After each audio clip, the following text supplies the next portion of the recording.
Perdão e cura. Alguns dias depois, Jesus entrou em Cafarnaum. Após descobrir a casa onde Jesus estava, uma grande multidão se ajuntou para ouvir a palavra de Deus, dificultando assim a entrada de outras pessoas na casa. Foi quando vieram 4 homens ter com Jesus, trazendo-lhe um paralítico. Por causa da multidão, descobriram o telhado da casa e desceu o paralítico com o seu leito até Jesus. Jesus, vendo a fé dos 4, disse ao paralítico: Filho, perdoados estão os teus pecados. Alguns dos escribas que ali estavam arrazoavam, dizendo: Por que se diz blasfêmias? Quem pode perdoar pecados senão Deus? Jesus, porém, conhecendo os pensamentos deles, disse-lhes: Qual é mais fácil? Dizer ao paralítico: Estão perdoados os teus pecados? Ou dizer-lhe: Levanta e toma o teu leito e anda?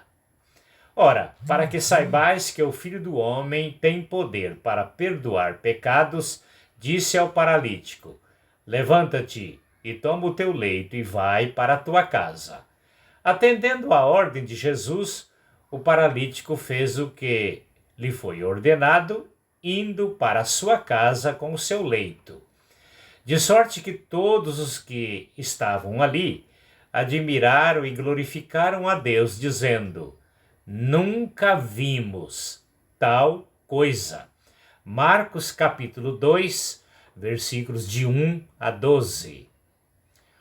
O texto é muito rico em detalhes sobre tudo o que aconteceu naquele local. Porém, estaremos salientando sobre o perdão e a cura.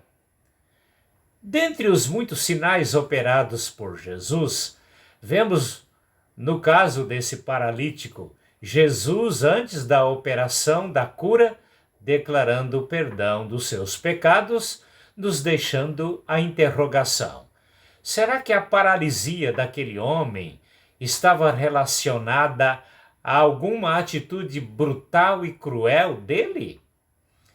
Na série Jesus, apresentada ao público pela TV Record, um ator encenou os fatos relacionados àquele paralítico, supondo que a causa da enfermidade daquele homem era porque o mesmo, como soldado, foi enviado com os demais pelo rei Herodes para a matança dos meninos até 2 anos de idade em Belém da Judéia, buscando assassinar o menino Jesus. Supostamente Jesus, sabendo de quem se tratava, antes de operar-lhe a cura, declarou-lhe: Perdoados estão os teus pecados. Durante 44 anos do nosso ministério pastoral de tempo integral, lidamos com pessoas que tinham um problema sério de saúde proveniente de obras malignas relacionados a pecados não confessados a Deus. Por isso, na maioria dos casos, antes de orar pelos enfermos, sempre lhes perguntamos: existe alguma culpa a corrigir com alguém que você prejudicou? Ou com o próximo, ou com Deus? Se não corrigires primeiro os erros, a nossa oração por você será em vão. Lembro-me da história de uma jovem nos Estados Unidos que se casou com um jovem que não a procurava para relações íntimas, levando-a a uma aventura íntima com outro jovem. Depois o esposo, após um tratamento médico, passou a conviver a vida conjugal normal. Depois de 20 anos de casado, surgiu uma úlcera anal psicologicamente incurável na esposa. Todos os tratamentos médicos foram em vão, até que um dia aquela jovem foi consultar com um pastor profissional psicólogo que a ajudou a descobrir que a enfermidade era originária de um erro ocorrido há mais de 20 anos.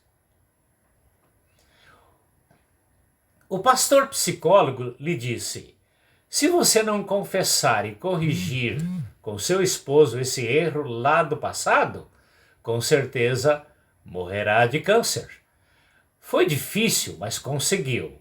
Depois de alguns dias, sem o uso de qualquer medicamento, dentro de poucos dias a úlcera havia cicatrizado sem qualquer medicamento. O nosso subconsciente armazena pecados não confessados a vida toda, até confessarmos a Deus e ao próximo a quem prejudicamos.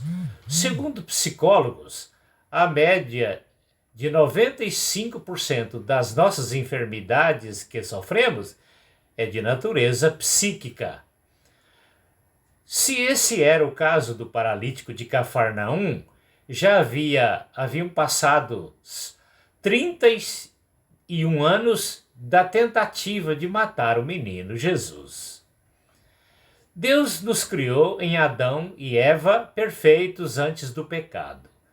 Podemos perceber pelos registros bíblicos que o contágio do pecado nos lançou no abismo das enfermidades.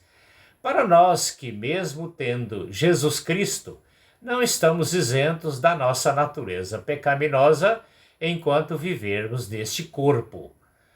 Só nos livraremos dela quando Jesus nos der o corpo glorificado. Quando recebemos a Cristo, lembramos e reconhecemos os erros do passado, despertando em nós o desejo de corrigi-los. Essa foi a experiência de Zaqueu, o cobrador de impostos dos judeus para os romanos.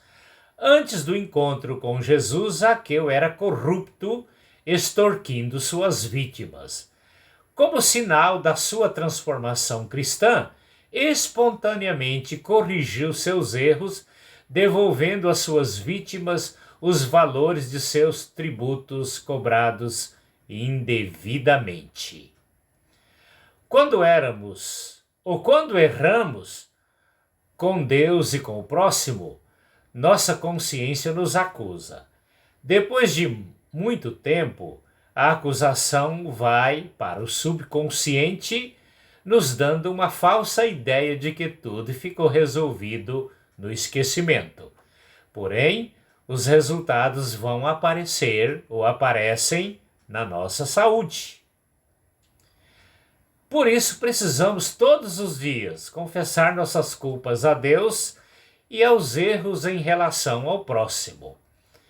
Mas se andarmos na luz, como Deus na luz está, temos comunhão uns com os outros, e o sangue de Jesus Cristo, seu Filho, nos purifica de todo pecado. 1 João capítulo 1, versículo 7. As nossas experiências amargas é a maneira que Deus nos prepara para confessar nossos erros, porque Ele nos ama e quer nos perdoar para que tenhamos uma boa comunhão com Ele. Busquemos a Deus através de Cristo para nos ajudar a vencer o pecado. O grande desejo de Jesus Cristo é perdoar os nossos pecados para melhorar a nossa comunhão com Ele. Amém.